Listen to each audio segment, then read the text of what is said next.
Hello and welcome to the Fast Five presented by IU Sports Media. I'm Sarah Lucier. And I'm Dylan Beach as we give you the fastest 5 minutes in IU athletics. The number 6 and 9 Indiana men's and women's swimming and diving teams are both heading into the championship season undefeated at 8-0 in dual meets after victories against Louisville and Wisconsin.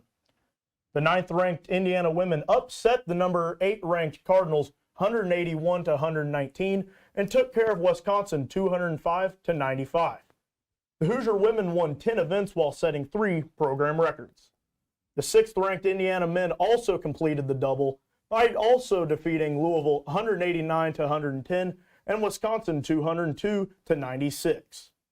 Indiana is sending 11 athletes and coaches to Doha, Qatar to compete in the World Aquatics Championships this month. On Saturday, the Indiana men's basketball team fell to a 13-9 record after losing 85-71 to Penn State. An early 11-point lead slowly diminished from the Hoosiers as Penn State hit 6 three-pointers to keep the game close at the half. Indiana's slow start to the second half allowed the Nittany Lions to take the lead 47-43. The Nittany Lions' 12 three-pointers propelled them to a win and sent Indiana to 5-6 in the Big Ten. Indiana big man Khalil Ware finished with a game high of 25 points along with 11 rebounds. On the topic of Indiana bigs, former Hoosier Trayce-Jackson-Davis has seen plenty of action for the Warriors. Our Luke Ardema has more on the former Indiana star. Thanks, Sarah and Dylan. In the 2023 NBA draft, the Golden State Warriors selected a player very close to our hearts in Trayce-Jackson-Davis with the 57th overall pick.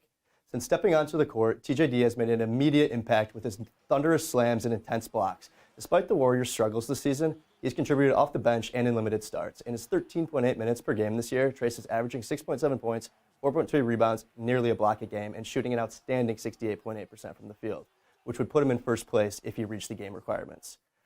As we look ahead in Trayce's future, he may not be an All-NBA type player, but he's proving why he shouldn't have been drafted second to last. Thanks, Luke. Dominant offense was the story of the weekend for the Indiana water polo team as they won all 4 matches in the Bruno Classic. On Saturday, the Hoosiers picked up wins over number 18 Harvard and number 25th ranked Marist. To close out the Bruno Classic, the Hoosiers played Sonoma-Pitzer and Brown University, defeating them both. With the weekend sweep, Indiana moves to 8-0, which is the best start in school history. Despite 4 players scoring in double figures, the Hoosiers were unable to come away with the win as they lost to number 8 ranked Ohio State 74-69 last Sunday. Although Indiana had a season-high 26-point second quarter, they found themselves down 14 by the fourth quarter. Sarah Scalia ended the game with a team-high 25 points, which makes this her 8th game with 20 points or more. Yarden Garzone and Mackenzie Holmes both had 14 points and 9 boards, and Chloe Moore McNeil also found herself in double figures. Indiana lost the turnover battle 23-13, which ended up hurting the Hoosiers at the end of the day.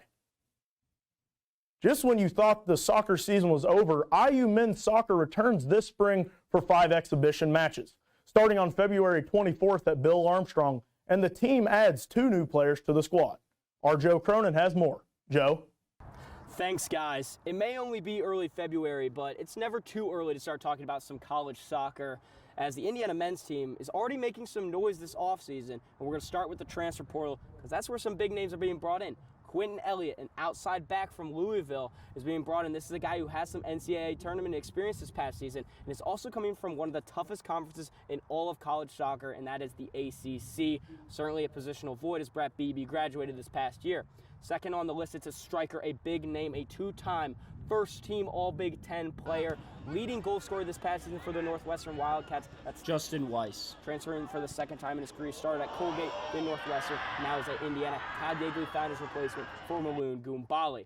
Last on the plate is the spring schedule is out. There's 5 games to look out for, but 2 on the radar. When the Hoosiers go to Lexington, Kentucky in early April to take on the Wildcats.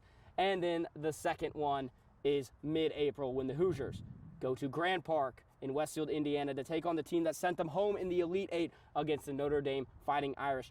Tempers might be a little bit higher for just spring soccer. That's going to wrap it up for the Indiana Men's Soccer Report. Back to you guys at the desk. That'll wrap it up for today. Thanks for tuning in. Be sure to follow along with the socials at IU Fast 5 for all news about Indiana athletics. Until next time, I'm Dylan Beach. And I'm Sarah Lucier. We'll see you next week.